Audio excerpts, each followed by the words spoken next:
We all know in broad strokes the Cain and Abel story, the first family story. Adam and Eve, father and mother, are blessed to have two cute little sons, Cain and Abel, and Cain kills Abel. And Adam and Eve see one son dead, and the other son, his murderer, is sent off to Navnad, to Aretz, to wander the land. And before we look at the text more closely, I just want to start with the question of yuck, what a horrible story, and why does the Torah choose to begin with that story? So let me throw it open for some preliminary thoughts. I love the fact that you like the DVD.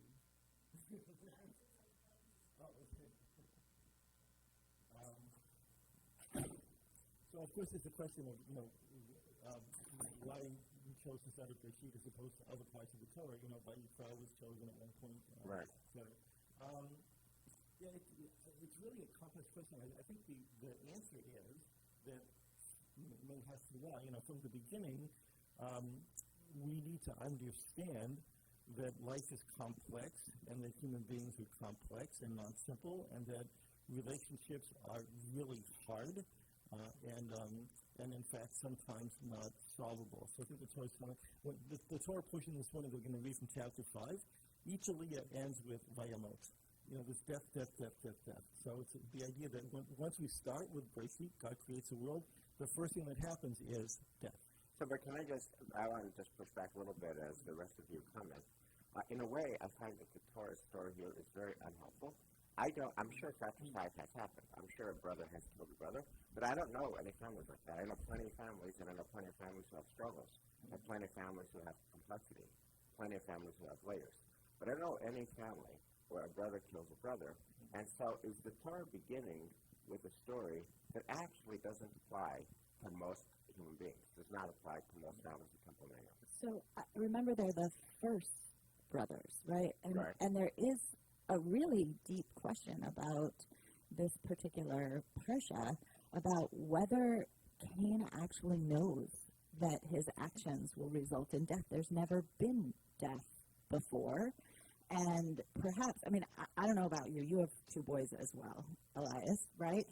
They don't necessarily play gently when they play, and particularly when they're angry. And, I'm noticing on the very first page you brought us, Eve conceives and she bears Cain, and he's like a prince, like, oh my God, right? I've conceived a son with the help of the Lord.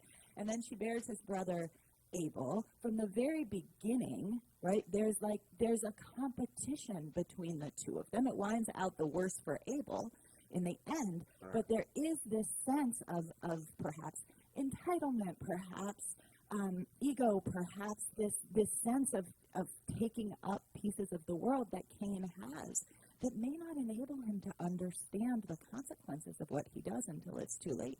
Can I correct you something here? The text there, the explanation says that they were twins, that Cain was born first and Abel was born second.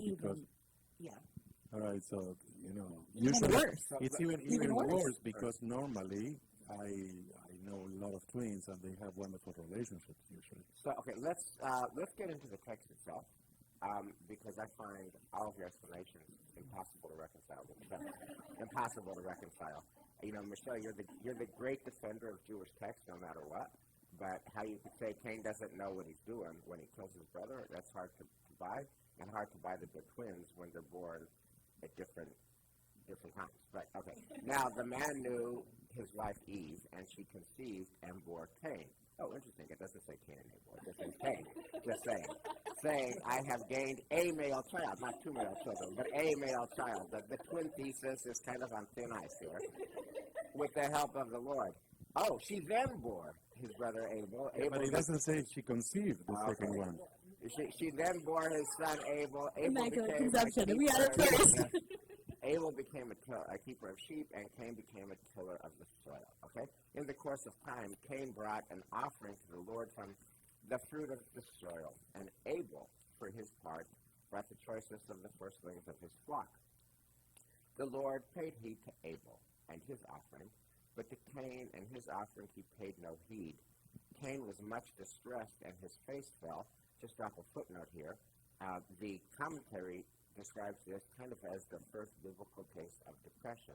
and mental health challenges. Wait a second. You believe the commentary on that, but you don't believe in the commentary that it says they were twins. Exactly. It says the Hebrew describes sadness and depression. The same image appears in other ancient Near Eastern texts. And then the Lord said to Cain, why are you distressed? Why are you depressed? Why is your face fallen? Why are you sad? Why are you blue? Surely if you do right, there is uplift. But if you do not do right, sin couches at the door. Its urge is towards you, yet you can be its master. So we all have feelings. We don't have to act on our feelings. Okay? Then Cain said to his brother, ... We'll get to that. What is it that he said to his brother? They had an argument according to the Nechama Leibowitz commentary will bring. And when they were in the field, Cain set upon his brother Abel and killed him.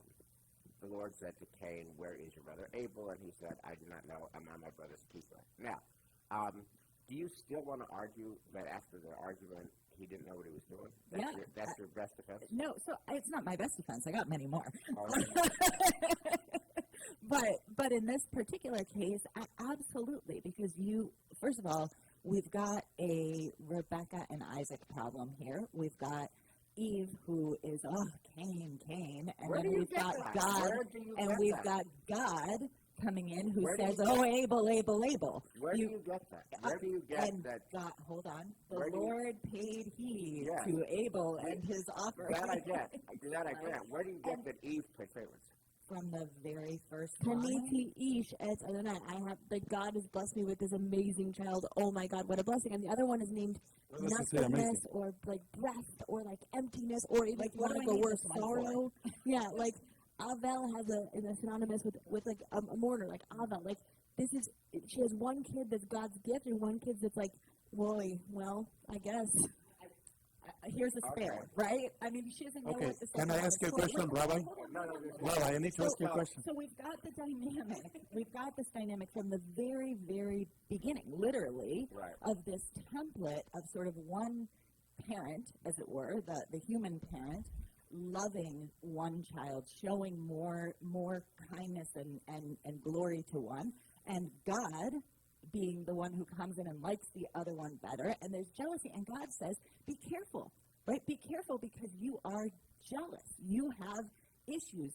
And God's suggestion here, and I love this theory that sort of God is growing in Genesis 2, because I feel like God's actions here are clearly like first-time parent. He has no idea what he's saying to his children, because God says, don't worry about it. Like, if you do the right thing, it'll all come out okay. And any parent who has ever parented a child understands that that is exactly the wrong thing to say to your kid, and makes things even that much harder. And that's what God does. And, so Cain gets himself in this situation. I think the story is about more than just the two of them. It's about, what do we learn as human beings about the unexpected consequences of our actions when we don't overcome our jealousy, our anger, our passions. Can I say something, Rabbi? So normally we attack West, now we are attacking you today. Why the attack? Can we just talk? Yes, to sleep. And so explain to me, first of all, I don't agree with you, and neither you, about this idea that Cain was the blessing and Abel was not. You are making that up. It's not in the text. Second, wait. Second, it's an important question. If he was such a blessing for her, okay, where are the parents in the story? That's a good question. Where are the They parents bring in the you story? the offerings to God. No parents around. They go to the field, Sadeh. No parents around. They are not watching at all. We don't know their age. They are not watching at all. Right. I'm not going to argue because, by the way, the same is true of God, right? Where is God when all this happens? God comes back afterwards and asks. Let's take them one issue at a time. Okay. One issue. First of all, you've convinced me that there's something in the text that of Eve favoring Cain, because she does give Cain this big name, and she does not give Abel a name. I think a legitimate inference from that is that there was some parental favoritism. Okay, and that the contrast with God explicitly prefers Abel, Eve seems to prefer Cain. Okay, conceded that point. Here's the question, and I think I also want to say that one of the things that's very helpful about this first story about human drama is about we have feelings, and we all have feelings, and some of those feelings can get us into terrible consequences if we act on them.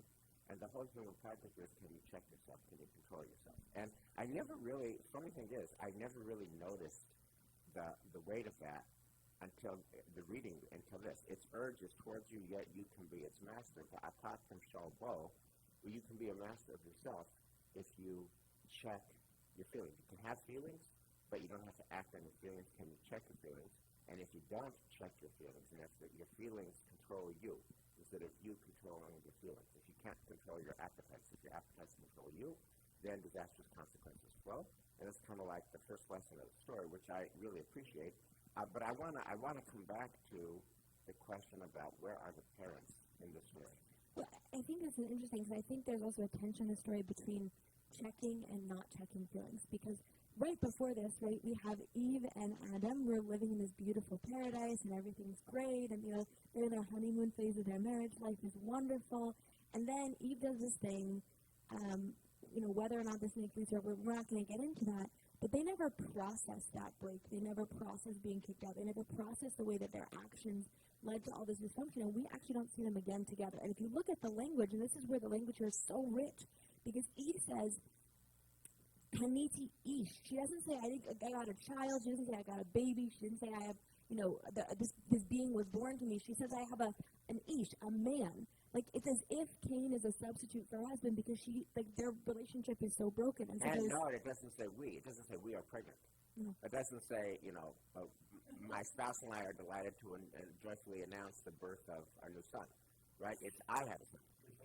And it's the first, I mean, that's like really a unique expression of the Torah. Women don't say, so there's huge dysfunction. And one of the things in family therapy and family systems therapy, when you look at a problem, you don't say like, oh, it's this person and everyone else is blameless. You actually say that this whole family system created this challenge. And what's so fascinating, and I never saw this before either, is the Adam and Eve story is about I have an appetite for the forbidden fruit, and I can reach for the forbidden fruit, and God is not going to go like this, and if I want to take the forbidden fruit, I can do it. I just have to deal with the consequences. And they can't check themselves. And now Cain has an appetite. He's feelings. He's got emotion. He can't check himself. When he goes like this, God doesn't go like that.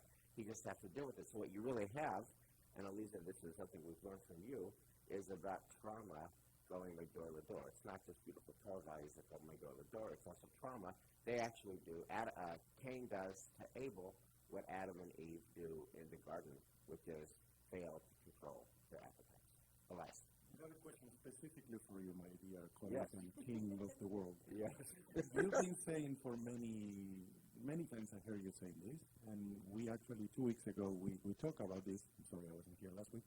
2 weeks ago we talked about this. So, you always say, I don't want to be judged on my worst day. Right. So, can you explain to me how do you see this king? That obviously his worst day killing his brother, and not being judged by that.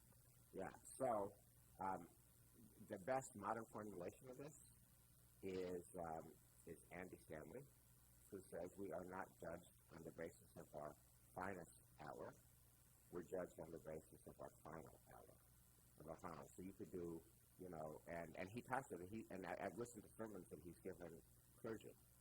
He says you could be a clergy. These are usually Christian preachers that he's talking to, but his sermons are online. You could be a great preacher or a great priest, a great father, a great minister for 40 years, and you do one really egregiously bad thing. Nobody remembers your 40 years. They remember the one egregiously bad thing, and his formulation. And it's not as you're judged by your final hour, the time that you really screwed up, not your finest hour, not 40 years of killing the vineyards. Okay? And I think that is just a basic reality of life. In a way, let's say Cain was otherwise tzaddik, other than the fact that he killed his brother. Nobody talks about that.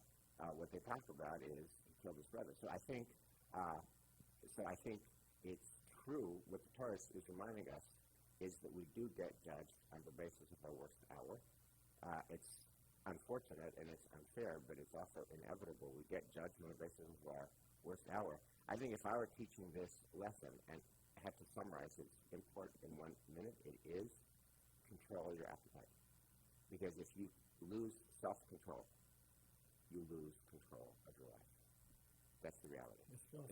I want to actually bring in what I thought of as an interesting liturgical connection, which is the name, Hevel Havel, and the fact that we read Kohelet just before Parashat Breshit. I think that there's a connective message from one year to the next. From the beginning to the end of the Torah, the idea that we are taught the message that life is fleeting, and we learn it in Kohelet, and then the Torah begins with that as well. I think that I just thought of that. I thought that was an information.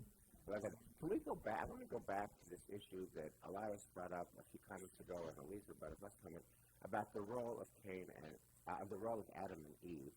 Could you say more, Elisa, about what happens to Adam and Eve?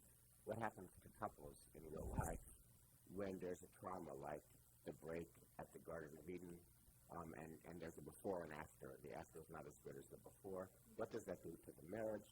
And what can you tease out what happened to Adam and Eve, and talk about where are Adam and Eve in the parenting of these two sons?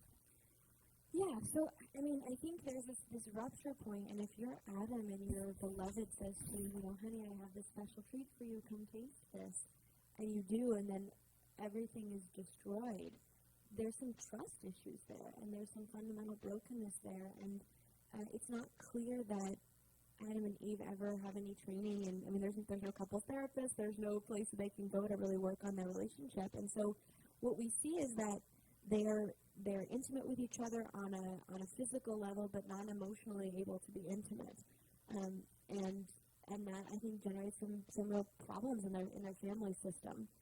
And yet we do know, and we'll get to this later, that Adam and Eve are still together, at least are intimate again, at least one more time, because they have Seth, right, who the Torah explicitly says is a replacement child. So can you talk about, how do they go on, keep on keeping on after this trauma, and yet they have a child, and where are they for all of their issues? Where are they in terms of they did bring these two sons into the world? What about raising them?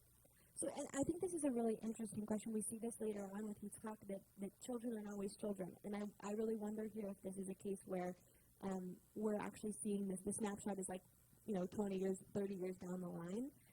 And that these actually aren't children. This is actually, they've left the home, and we're sort of seeing the next generation as adults acting in the world. And I think, couples are so interesting, and the way that people relate to each other is so interesting, and we don't actually see anything about their relationship. We just don't see them together. We see that they are able to produce offspring, but that's about the total of what we see about their relationship. And so, to me, that says something, that we don't see them together except for what they're able to produce together. I, by the way, want to add, I think there's a really, Elias, to your point about where are the parents, I think this is a really important lesson from the first family story, which is parents of adult kids can actually do virtually nothing about the choices their adult children make. And that's just such a sobering lesson. If you have an adult child, you cannot live that adult child's life. And you cannot make that adult child's choices. And you cannot stop that adult child from making mistaken choices. And it could be like a slow motion train collision. You could see it happening. You could warn and scream and beg and plead. But adult children lead their own lives. And I wonder whether that is one of the important lessons. One read is that they're just absent. But another read is that their kids are adults. What can they do?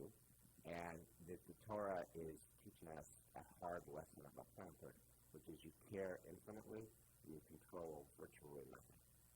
What about that read of the story? I think that's a very powerful read lesson. And I think that for Adam and Eve themselves, there's many ways to look at their recuperating from the garden here. There's the read that you have, and then there's a beautiful modern midrash that I read that actually there's a choice made there by Adam to actually say, I'm going to go into this new world with you. You know, he has a moment where he gets a choice too, and that there is something sort of redemptive and rehabilitative of this story, as painful as it is, in that they have to learn, like, how do they come back together again to imagine and to hope in a world where Seth could be born and could be a part of it? How does Cain, who literally bears the mark of having done this all of his life, which is too much for him to bear, gets cast as the one who is always carrying the sin and can't get out from under it, his final moment, but it's not his final moment. And in fact, he winds up, he goes out, he has children, they build cities. There's something about the story that's not just about these characters. It's about us and the possibility for redemption that each of us has. So you're saying that, sarcastically, obviously, you can kill a brother and then have a wonderful life. I don't think Cain has a wonderful life, but he does have a life, and I think it's a message that, you know, we hear it a lot more from the Andes families of the world, from Christian clergy, but I think it's inherent in this story, the idea that yes, there are horrific things that we can do in this world that we can never make right, but we can find a way to still make an impact, to have a worthy contribution to this world, to rehabilitate. You know, you think about in jails across our country and the people who go and invest in murders even there and say, yes, you know, you murdered somebody and that will never change, but you do have the possibility to do something good now. Michelle, I'm loving your read. I'm wondering if you, because it speaks about a word that we haven't used yet, and that we don't usually associate with this story. No, redemption. Redemption. This is a redemption story. Can you just read on page 28 the Cain story, the Cain's redemption? He does kill his brother. He does wear this mark. He does travel nav and not bark. And, you know, I thought about Cain with the Francis McDormand film Nomadland, you know, which won Best Picture. And I thought, for me, this is my own values, that would be a fate, for me, worse than death. To be in an RV where you know nobody, where you have no community, there's no Shacharis Mincha Ma'ariv Minyan, there's no Kiddush, there's no shul, you're just on the highways of life, and that's Nav Anad Ba'aretz, and that's him. And yes, when he does this murder, he has this mark, he has this Nav Anad, this wandering, he's Francis McDormand, he's wandering, he's a nomad. And now read on page 28, verse 17, his redemption chapter. Cain knew his wife, and she conceived and bore Enoch. And he then founded a city and named the city after his son. To Enoch there was born Irad, and Irad begot and begot and begot and begot all the way through. And they continue, by the way, down the last person named on this page is Naamah. So first of all, thank you, Michelle, for bringing, shining the light on that part of the story. It's amazing how you could read the Torah for 60 years and find new things in your 60th year that you never saw before. What do you make of this redemption piece? I think it's actually a template for all of us. As I said, I don't believe this story is just about these characters. This story is about us and how we live and how we hope and how we build our life. You know, we talk about Bereshit in the beginning, but our tefillot tell us that we are able to do Bereshit every single day. And even Cain does Bereshit. Right. Can I jump in? Because there's also something I think really significant in these names here. When we say Enoch in English, you don't get the significance, but if you look at Hanoch in Hebrew, Chinuch is education. And so I think there's actually a parental discussion here that isn't even made explicitly, but if you read that Eve and Adam were absent, then you see that Cain, when he is parenting, is really present. He names his first child, I'm going to teach you.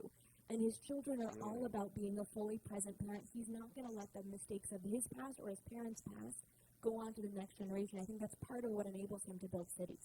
Oh, and could you talk about, especially the four of you, because you're so into this, music.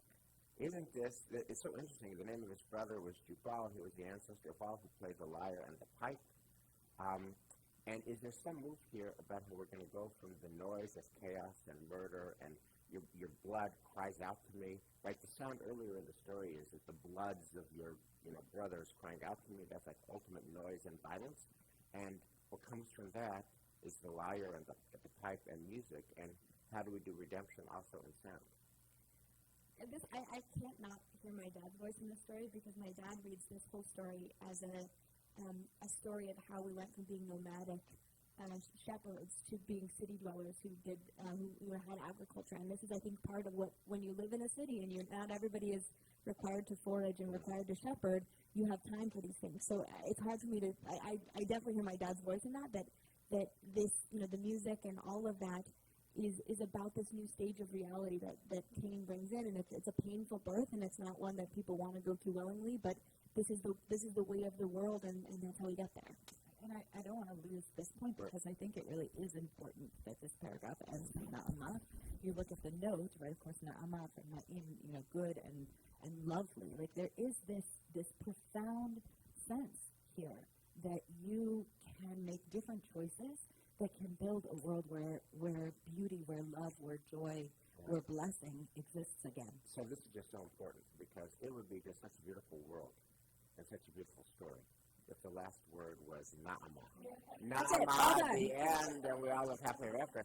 But just, Michelle, would you mind, just because you brought this up, you read 28, would you read 29?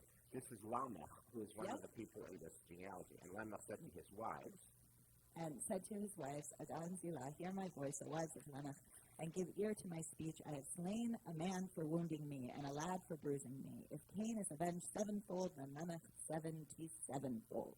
Right? Which means, by the way, that God's warning continues to be actually true in our world. This is the beginning of something. It's the beginning of the dysfunction, and murder was created, and that means murder continues to go on. I mean, we know Ad Hayom Hazeh until this very day, where people continue to make horrific choices. So you have at the in the coda to the main story, and we're going to get to the second coda in a minute. You have one narrative, which is of Naama and beauty and lyre and pipe and music, and then you have this other guy who is kind of an unreconstructed brutalist, who says, somebody insulted me and I killed him. A lad insulted me and I killed him, and that's just the way I am. And both of those narratives, the music narrative, the healing narrative, the Naama narrative, the education narrative, I'm going to educate you, and then an unreconstructed brutal person, both of those exist, and the Torah just holds them both. In tension with each other. Yeah, Dan? The other thing that's really interesting to me is the fact that that right off the bat, the Torah introduces poetry as part of the way that we engage in the world. And, I mean, the fact that Lamech is speaking here in poetry, where did that come from? And in fact, even when we go back to to God's talking, to Cain, his response is telling Cain in poetry, in a poetic form, that if you do good.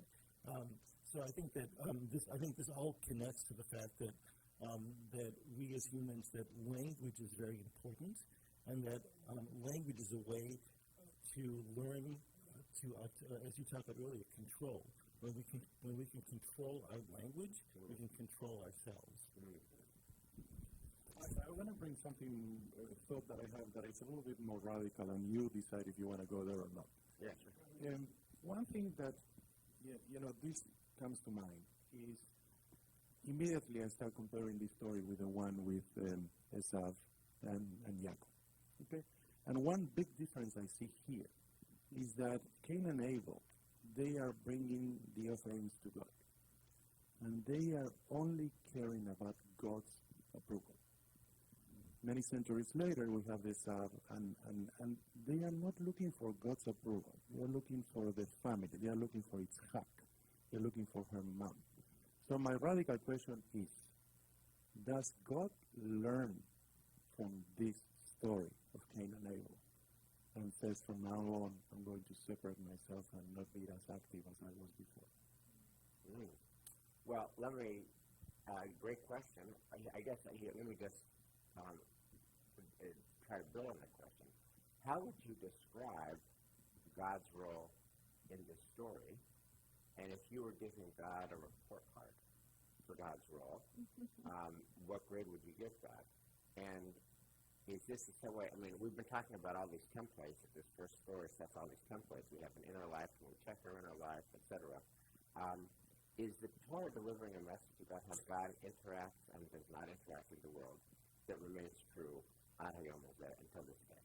I mean, I agree 100% with that. The first, based on your recollection of the story, that Cain is the favorite one and Abel is not, and Abel is something that God puts there and says, why do we need that one? But this is my hand. This is the one I want here.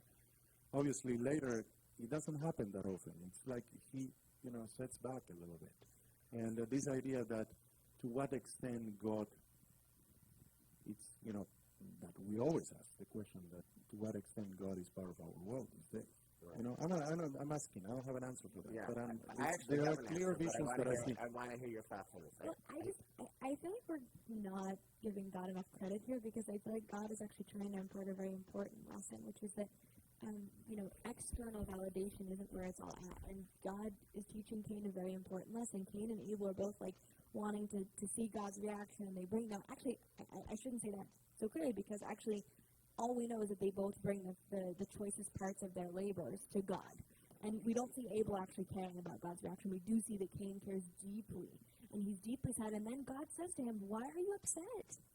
Surely if you do the right thing, things are going to be okay. And God is trying to give him, not everything has to be about external approval, and Cain really doesn't get that. And that's so interesting paired with his consequence, right? Because God gives Cain the consequence of an external symbol that everyone will see, that he has to work through his obsession with how other people relate to him.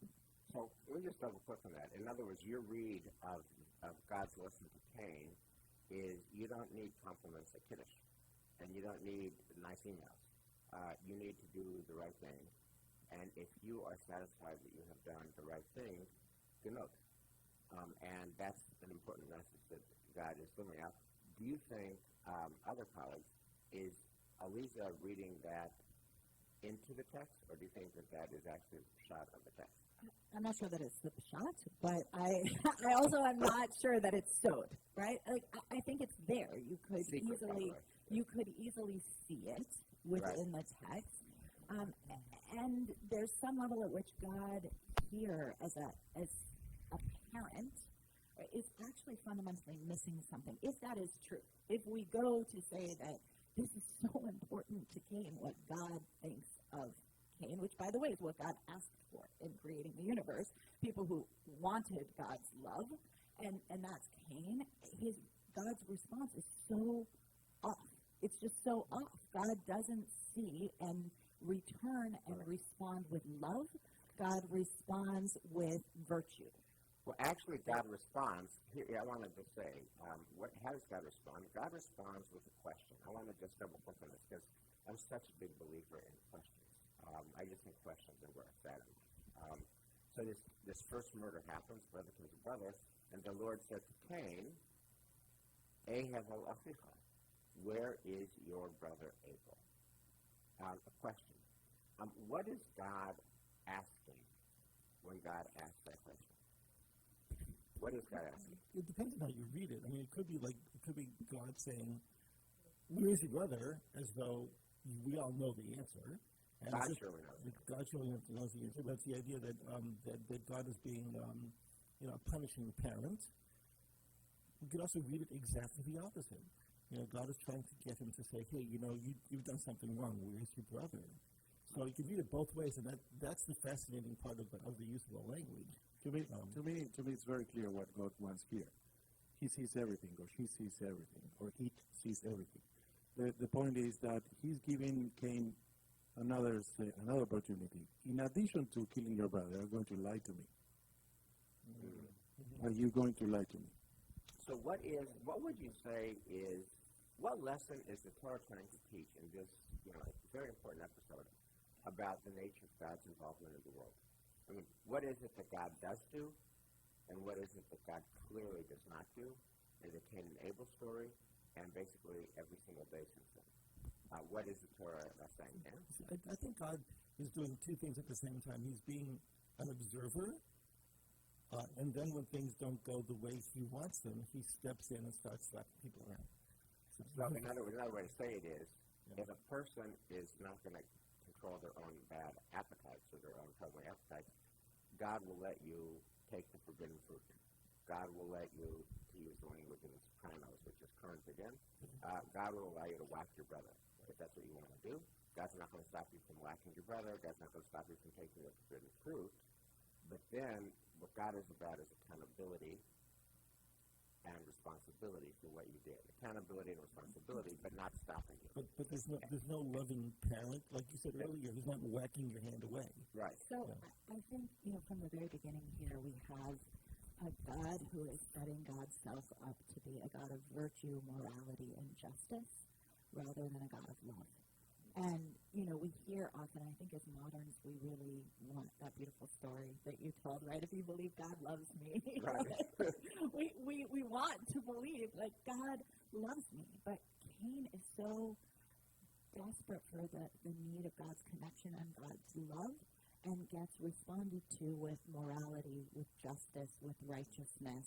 And I think there's a fundamental breach that is in this first story where God is not close, God is absent, letting these things happen. That's our template from the very beginning, which helps us make sense of our own lives now, consequences without God being present, and B, like that sense of love and desire that we all have to be seen and to be loved for who we are is responded to with just be better. Can you love the God of the Cain and Abel story? I mean, you can fear the God of the Cain and Abel story because the God of the Cain and Abel story is about consequences, which is if you lose self-control, you lose control. You can make a decision and screw up your life. That's something to be feared. So you can fear that God, but we're commanded, how can you love that God? I think consequences can be very loving. I think that there's actually, you see this with kids, when you give kids a boundary and you give them, a consequence for their behavior, they feel much safer with you. They feel more comfortable. They're like, oh, I know where the boundaries are. Actually, I'm happy about that. It's not that, consequences aren't like, I think we have this image of beating children, the consequences are just a punishment. But there's love that's built within consequences, and in a relationship, when you know that there's boundaries, we feel safer.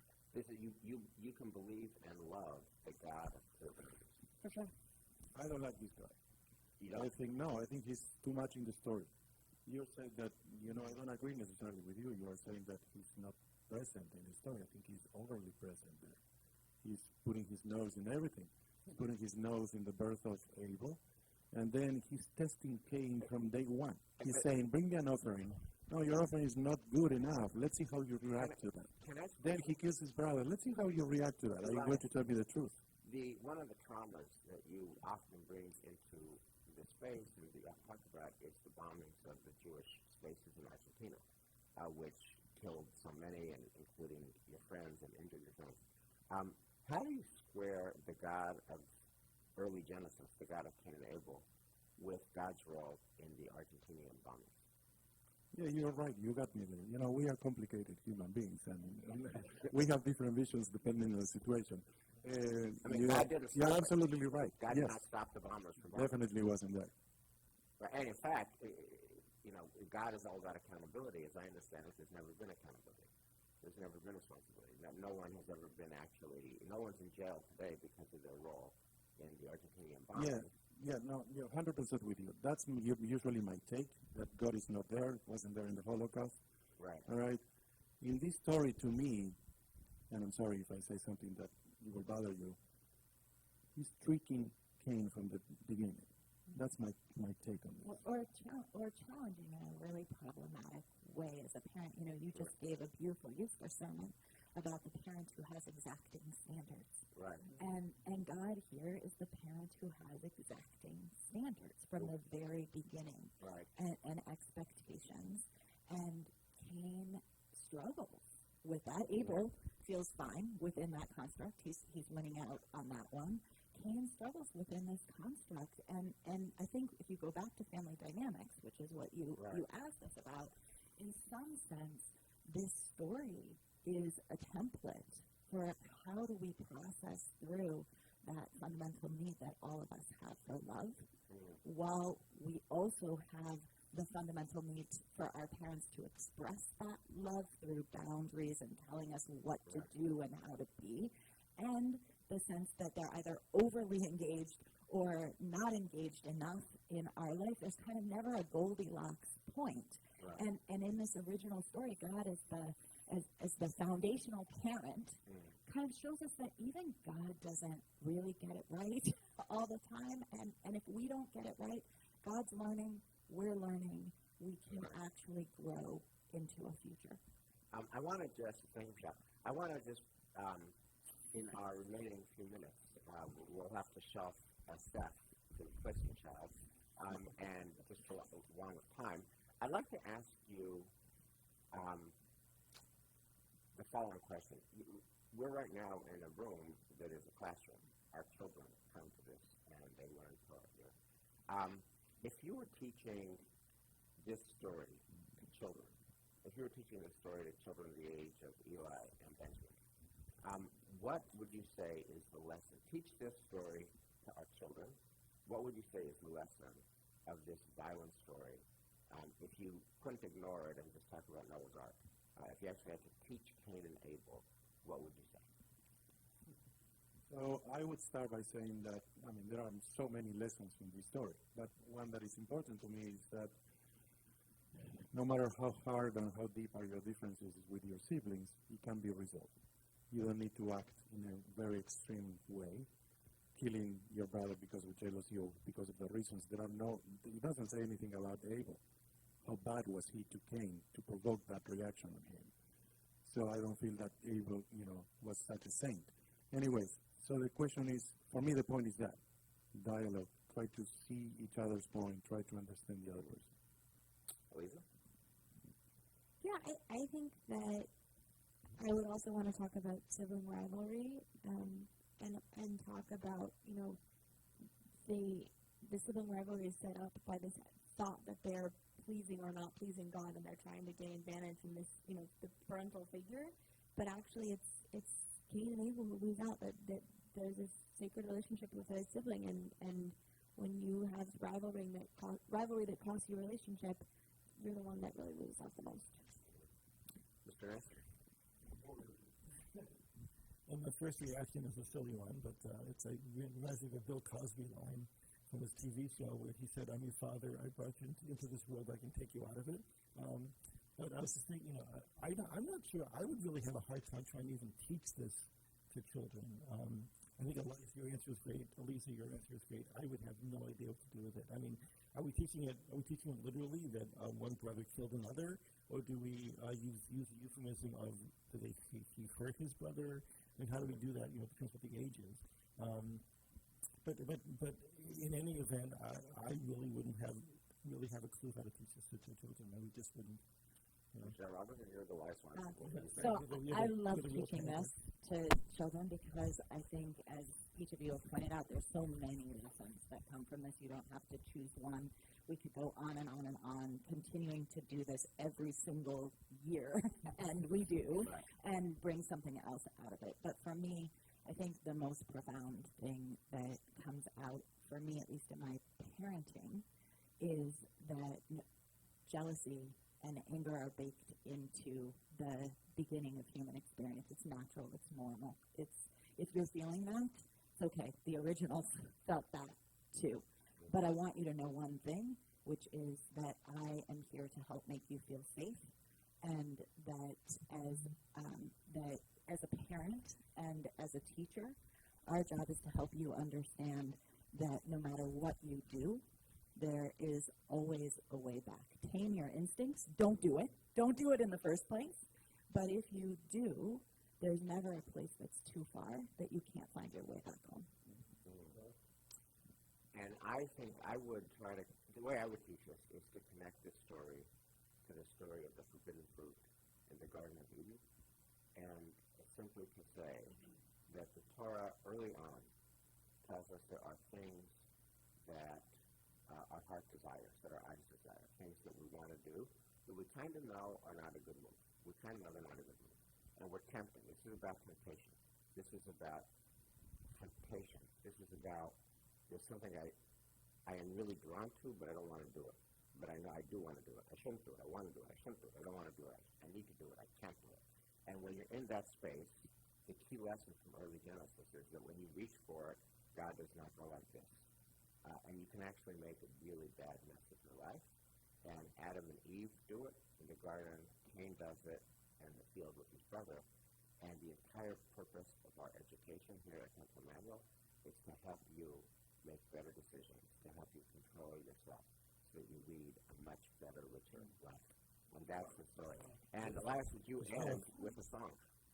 Because of my brothers and friends, because of my sisters and friends, please let me ask, please let me say, peace to you.